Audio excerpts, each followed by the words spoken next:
May isang pare nagmisa, nakakagulat po yung kanyang sinabi. Dahil gumamit siya ng chapter sa Quran na kanyang pinapaliwanag sa kanilang mga miyembro. Sila ay Katoliko sa panahon ng pagmisa ng pare. At natuwa po ako dahil po na sa pamaraan ito ay mabuksan po ang pintuan ng kanilang pag-uunawa patungkol sa Islam. So kahit may pagkakamali yung pare sa sinabi nila patungkol dito, Mabuti pa ang Muslim sapagkat nagpaparangal sila kay Maria. may isang pare nagmisa, nakakagulat po yung kanyang sinabi. Dahil gumamit siya ng chapter sa Quran na kanyang pinapaliwanag sa kanilang mga miyembro. Sila ay Katoliko sa panahon ng pagmisa ng pare. At natuwa po ako dahil po na sa pamaraan ito ay mabuksan po ang pintuan ng kanilang pag-uunawa patungkol sa Islam. So kahit may pagkakamali yung pare sa sinabi nila patungkol dito, Mabuti pa ang Muslim sapagkat nagpaparangal sila kay Maria. mag-reaction dito patungkol sa ating pananampalataya abot sa ating kaalaman. So natutuwa po ako, mahal na kapatid, dahil ito talaga ang pinakamalaking misyon ng Propeta Muhammad sallallahu alaihi wasallam na palitan ang pananampalataya ng mga tao mula sa pagsamba sa mula sa pagsamba sa mga rebulto tungo sa pagsamba sa nag-iisang Diyos lamang na si Allah subhanahu wa ta'ala. So may ilang mga punto tayo na nasulat dito sa video na ito ni Father sa kanyang sinabi ni Father, Diyos ang nauna sa akin. So tama po yun ang sabi ng pare. Kahit sino sa ating lahat ng may buhay, lahat ng nilikha, ayon sa ating mga tagapagturo sa Islam, na lahat ng nilikha ng Allah ay huliyan. Si Allah yung una. Yun po yun, nauna po ang Allah kaysa mga nilikha. Tama po yun. Pangalawa, balik Katoliko. Kasi sabi ng pare, kung may nabanggit siya doon, kung dating born again siya, may nabanggit din siya dito na siya ay magbalik Katoliko. Natatawa ako dito dahil lahat ng mga Christian na pumasok sa relihiyong Islam ay tinatawag na balik Islam. So meron din na bitawan si Father, yung pare, na balik Katoliko. So parang sa video niya ito na naghihikayat siya na yung mga tao ay magbalik Katoliko. So hindi po ito insulto sa inyong relihiyon, kundi ito ay maipukurik lang natin yung mga ilan na nabanggit ng Father. So pangatlo, sinabi ng pare, ang Diyos, si Allah, ang unang nagparangal kay Maria. Totoo po yun, dahil si Allah ang nagpababa ng Quran mula kay Anghel Gabriel patungo kay Propeta Muhammad sallallahu alaihi wasallam. At mabasa po ninyo dyan sa Surah Al-Maryam, chapter ni Maria. Sa isang chapter na sa Quran, makita po ninyo dyan na pinuri po si Maria na pinaka mainam sa mga babae sa kanyang kapanahunan. Pangapat, nabanggit ni Father sa pare na mabuti pa ang Muslim. So natutuwa po ako dito dahil ang Muslim talaga ay binibigyan ng karangalan si Maria dahil ito ay binigay ng Allah sa mga Muslim, no? So lahat ng nakasulat sa Quran ay pinapaniwalaan ng Muslim. Kasi ang Muslim, hindi siya matatawag na Muslim kung hindi siya naniniwala sa lahat ng mga kitab ng Allah. Hindi matatawag ang Muslim una kung hindi siya naniwala sa kay Allah, sa mga anghel, no? Sa mga anghel, sa kasulatan, sa mga propeta, sa araw ng paghukom at tadhana. So, mabuti pa ang Muslim. Tama po yung sabi ng pare. Mabuti pa ang Muslim dahil kita nila ang pagmamahal nila kay Maria.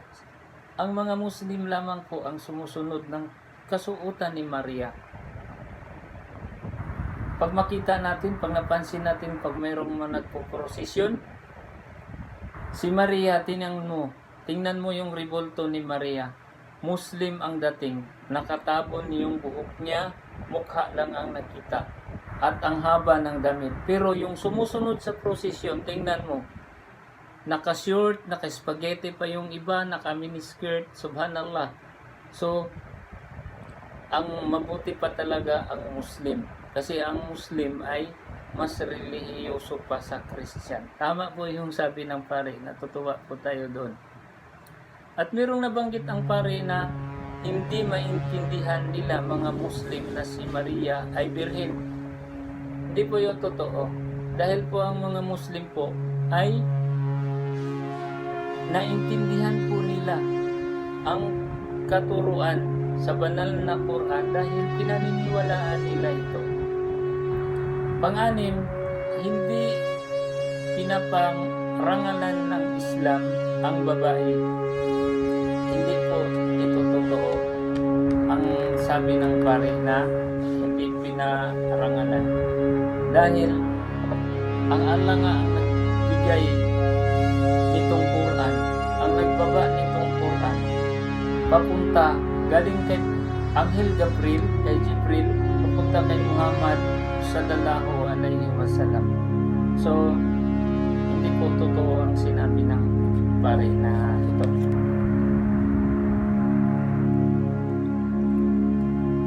Pangpito po, si Maria ay napagbintangang taksil sa kanyang kasintahan si Jose.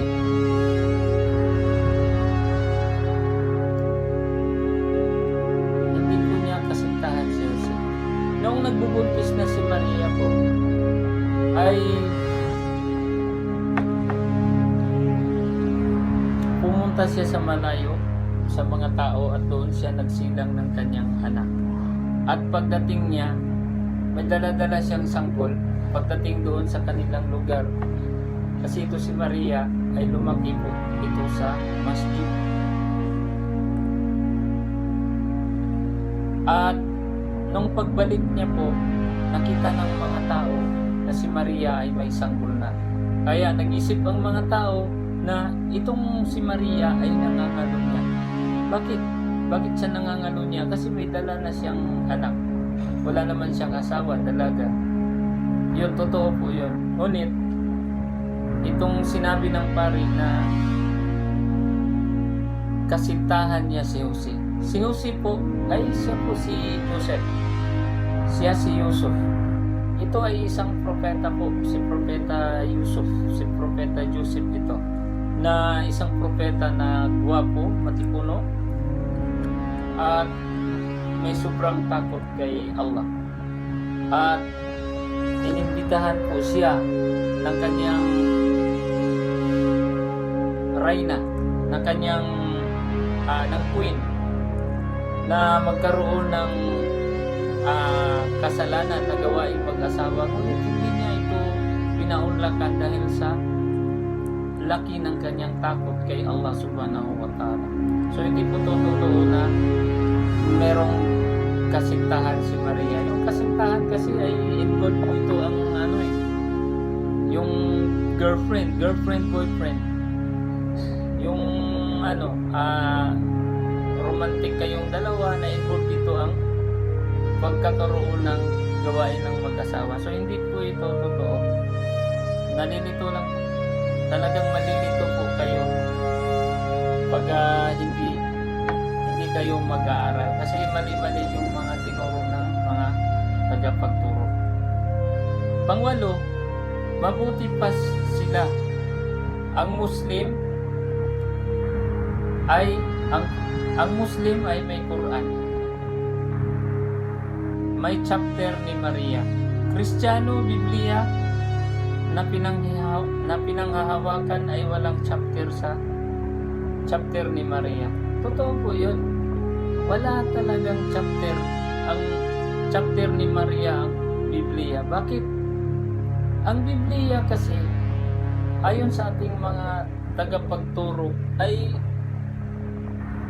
tao ang gumawa. Kinumpile nila ang mga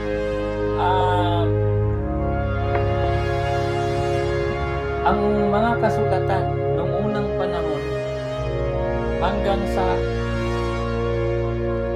sa kay Propeta Jesus. Kinumpile nila.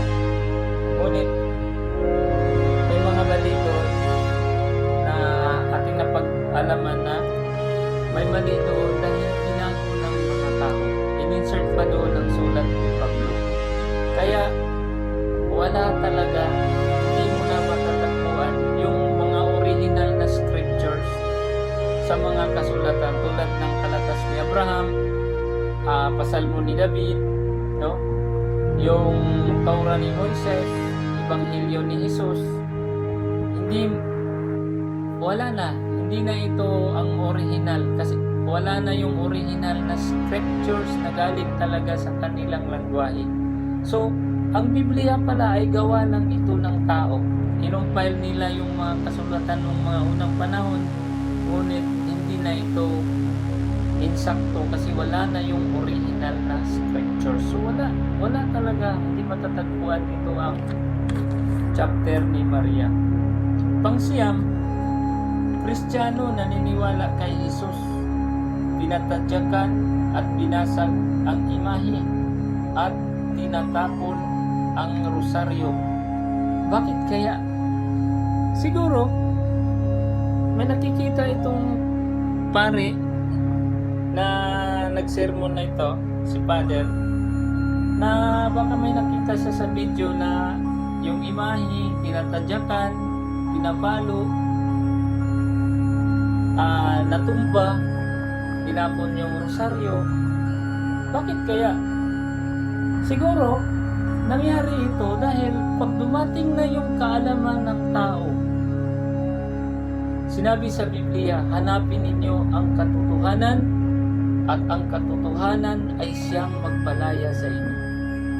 Kapag dumating na sa tao ang kaalaman, ay yun ang magpapalaya sa kanya doon sa pananampalataya niya na kung saan doon siya napako o doon siya nanatili sa kanyang relihiyon.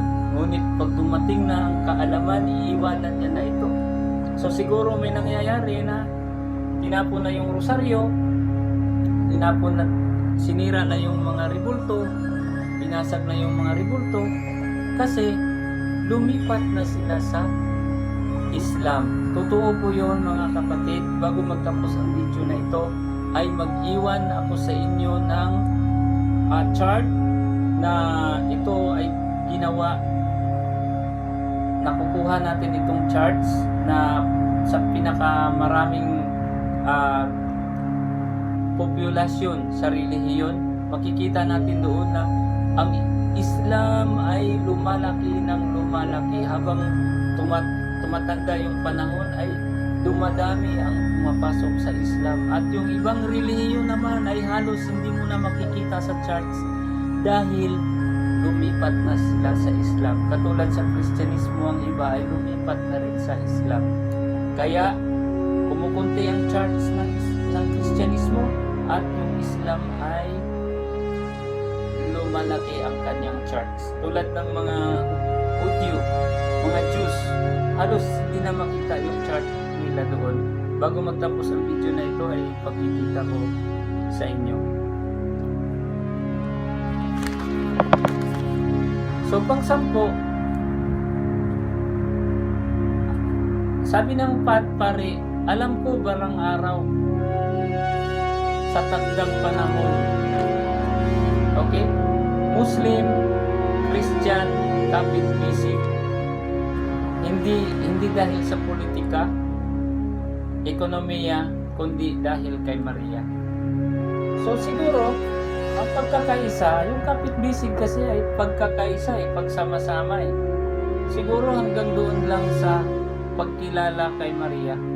Pero pag usaping reliyon, hindi pwedeng magkaisa ang Islam at ang Kristyanismo.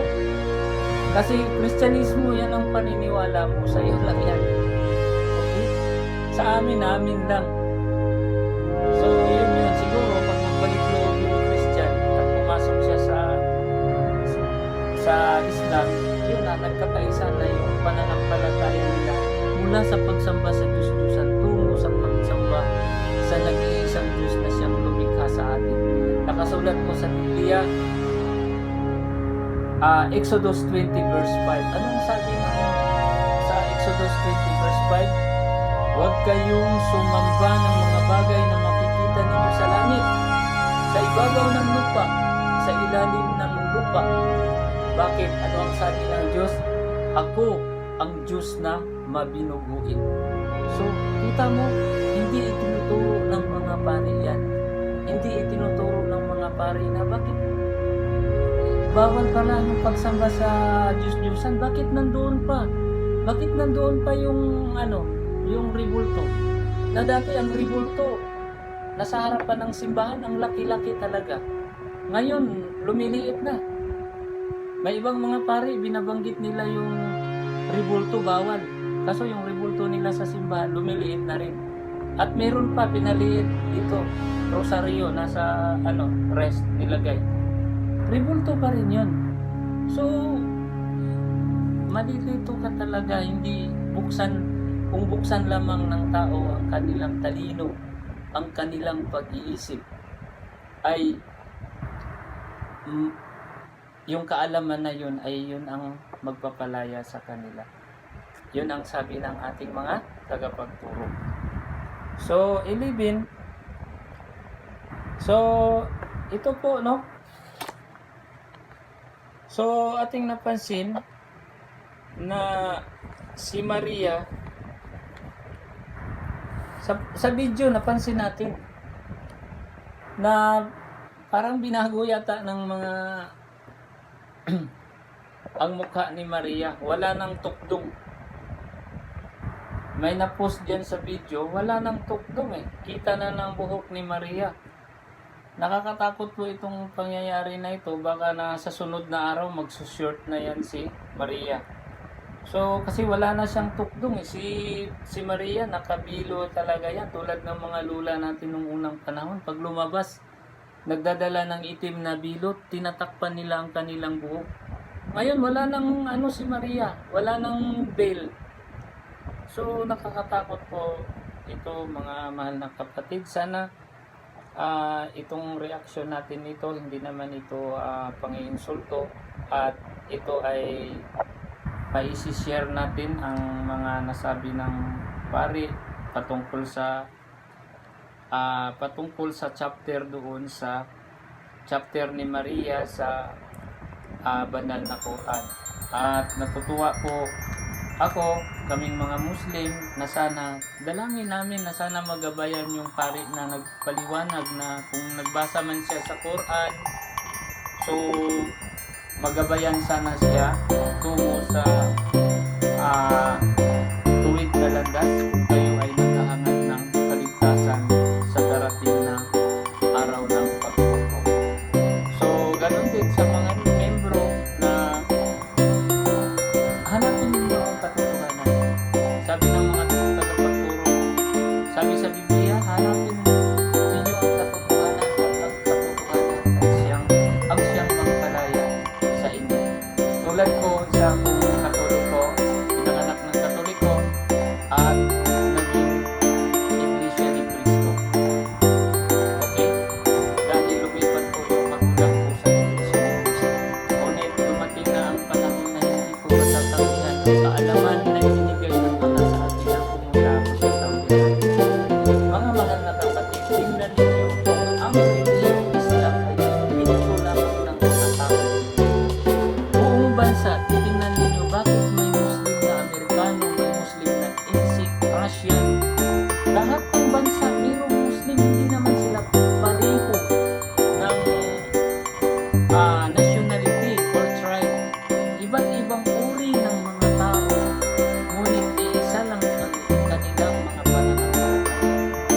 ibang relihiyon ay ginagamit nila ang Islam na pangalawa